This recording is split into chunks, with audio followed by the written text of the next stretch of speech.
موږ ته یو چا یو ادرس راکړي، د یو بې ځایه سوي کورنۍ یو ادرس راکړي یو چا، دا په یو چاردیوالي کې وه.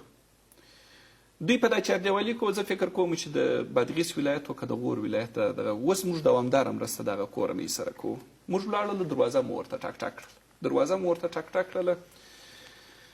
د هغې خوا څخه غږ وسو چې څوک یم؟ ما ورته ویل چې زما نوم سید احمد سیلاب دی. دی چې دا زما نوم واورېدی یو چغه و ژړا ځینې وسول. دا 3 میاشتې کېږي چې د خدای پاک و دربار ته مې دعا کول چې الهي پروردګاره دی زموږ د درد خبر کړه چې یو پوښتنه راباندې کړو. خبرېدلو چې شاوخوا دې کومک کوئ، ول موږ هم دعا کوله چې خدای پاکه دی موږ ته راده. ول زه به چادري پر سر کړم. دې چادري پر سر کړله، د هغې خوا څخه چې راغلل موږ ته دروازه را خلاصه کړله. دا پرده ځړېدله. زه چې دا کور ته ور داخلېږم زما پښه په یو شي کې بنده سوله. چې ولوېدلم ډېر سخت خوږ سولم. دا پښې مې حتی دومره خوږ سولې چې دواړو پښو زنګونونو مې وینې وکړلې، دومره خوږ سولم. نو چې داسې مې ورته وکتل، د دروازې په خوله کې قبر دی. مې ورته ویل چې خوره دا قبر د زوی دی که د لور دی، دا قبر مو څنګه خراب ځای جوړ کړی دی؟ ولې قبر پر صحیح ځای باندې و. دغه دروازه مخکې هلته وه چې میړه مې شهید سو، بیا د هغه ځای څخه مو دا دروازه دلته راوړله. هغه لیور مو نه پرېښول، ګزاره مو نه ورسره کېده، نو پر قبر برابره سوه. او دا مې د میړه قبر دی. نو ما ورته ویل چې میړه دې په کوچنیوالي کې مړ سوی دی، خو دونه کوچنی قبر یې دی.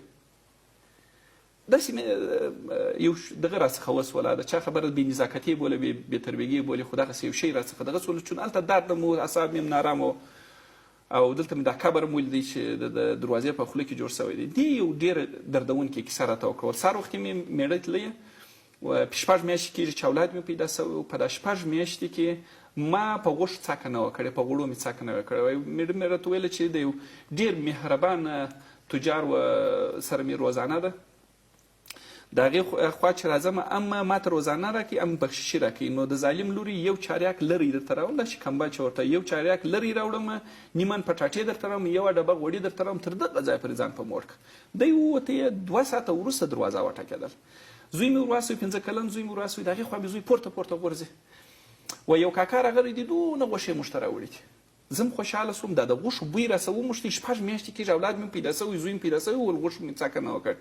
وی لیونی یې کړم. ما ویل چې دغه اومې یې پلا جر جر وخورم چې زړه راونیوي، د هغه څخه به وروسته بیا دغه وکړم، بخیر یې کړم. وایي زه چې هلته دغه سولم ورغللم، په دا دروازه کې د غوښې بوی کوي، د سوي بوی کوي، او وینم تازه ځینې را روان دي. نو زه نور هم دغه سوم چې دا غوښې هم تازه دي.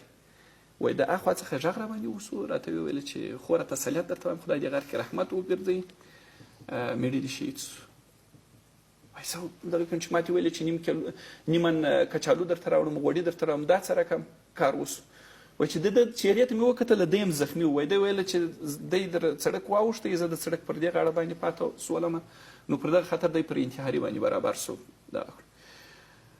په دغه وخت کې وایي زه په دغه فکر کې وم چې زوی مې تر پرتوګ کش کړلم. سړی خپل پر لار باندې ولاړی چې زه به دا کالي بدل کړم، زخمونه به مې دغه کړم. وایي زوی مې دغه کړلم، چیغې و نارې جوړې کړلې چې مور یې ما ته یو ټوټه غوښه راکړه چې زه سیخ کباب پخوم.